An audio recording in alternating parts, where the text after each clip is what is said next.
Assalamualaikum warahmatullahi wabarakatuh. Assalatu wassalamu ala asyrafil anbiya'i wal mursalin Sayyidina wa maulana Muhammadin wa ala alihi wa sahbihi ajma'in, amma ba'd. Kami dari kelompok 3 yang beranggotakan 2 orang, saya sendiri Jannah dan Hidayatun Nisa, akan mempresentasikan materi kami dengan judul Ketabahan atas ancaman paman Nabi Muhammad SAW. Dosen pengampu Muhammad Nasir, MPDI. Nabi Muhammad SAW adalah rasul yang sudah teruji kesabarannya.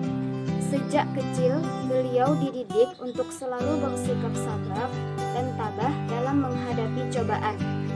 Nabi Muhammad SAW sudah tak memiliki ayah sejak beliau berumur 3 bulan dalam kandungan ibunya. Saat usia 6 tahun, ibu Nabi Muhammad SAW pun juga turut meninggal. Sejak saat itu, beliau diasuh oleh kakeknya yang bernama Abdul Muthalib.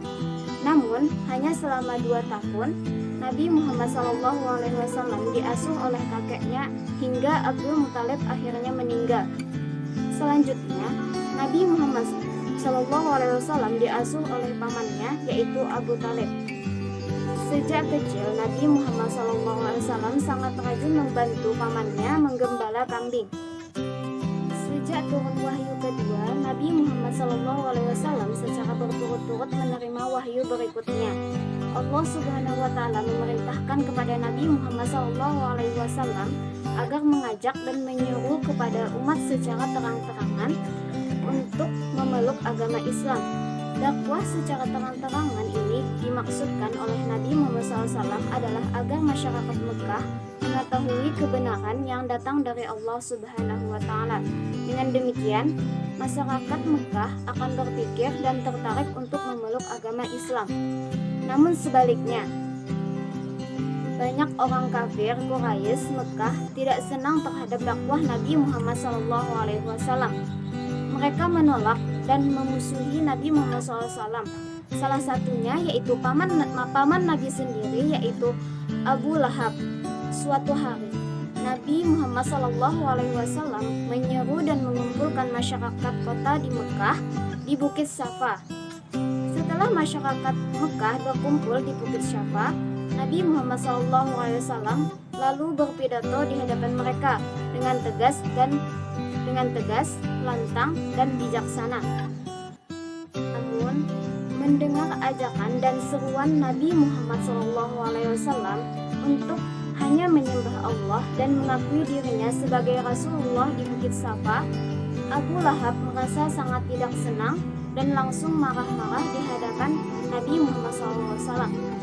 Abu Lahab menghina dan mencela Nabi Muhammad SAW dengan sangat sombongnya.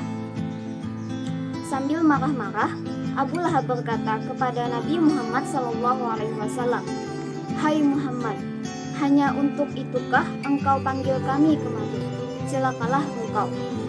Setelah beberapa lama, Abu Lahab menghina dan mencela Nabi Muhammad SAW. Kemudian turunlah wahyu dari Allah Subhanahu wa Ta'ala. Wahyu Allah yang turun tersebut adalah surah Al-Lahab. Surah tersebut berisi kutukan Allah kepada Abu Lahab dan istrinya. Allah mengatakan bahwa tempat mereka adalah neraka, sebagaimana firman Allah Subhanahu wa Ta'ala dalam Al-Quran surah Al-Lahab ayat 1-5. Sebab turunnya surah Al-Lahab merupakan contoh nyata dari tantangan-tantangan dakwah yang dihadapi Rasulullah SAW. Bahkan, tantangan yang dihadapi Rasulullah SAW tidak hanya bersifat mental, namun juga fisik. Pada umumnya, kaum kafir Quraisy mereka tidak senang menerima kehadiran dan seruan Nabi Muhammad SAW untuk menolak agama Islam, memeluk agama Islam. Sebagian besar kaum kafir Quraisy sangat membenci dan menolak serta memusuhi Nabi Muhammad SAW. Di antara keluarganya tersebut, yang sangat membenci dan memusuhi Nabi Muhammad SAW adalah Abu Lahab. Abu Lahab senantiasa menghasut kaum kafir Quraisy Mekah untuk membenci dan menolak ajaran yang dibawa Nabi Muhammad SAW. Padahal Abu Lahab yaitu benar-benar adalah pamannya Nabi Muhammad SAW, tapi dia menolaknya. Kemudian karena usaha dari kafir Quraisy dan Abu Lahab untuk menghentikan Nabi untuk berdakwah, yang terjadi yaitu pada suatu hari paman Nabi yaitu Abu Talib juga berusaha membujuk dan mengajak Nabi Muhammad SAW agar berhenti berdakwah dan menyebarkan agama Islam kepada masyarakat Mekah, karena dia mendapat ancaman dan tekanan dari masyarakat kafir Quraisy Mekah dan juga Abu Lahab. Setelah mendengar ajakan pamannya tersebut, Nabi Muhammad SAW dengan bijaksana dan ramah menolaknya.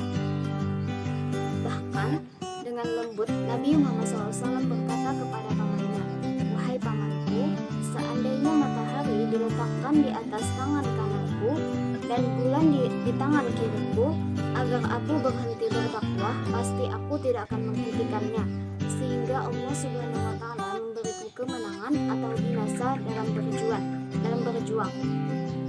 Dan kemudian setelah itu, seruan dan dakwah yang dilakukan Nabi Muhammad SAW kepada masyarakat Mekah semakin ditingkatkan dan terang-terangan, sehingga masyarakat Mekah yang memeluk agama Islam semakin hari semakin bertambah jumlahnya.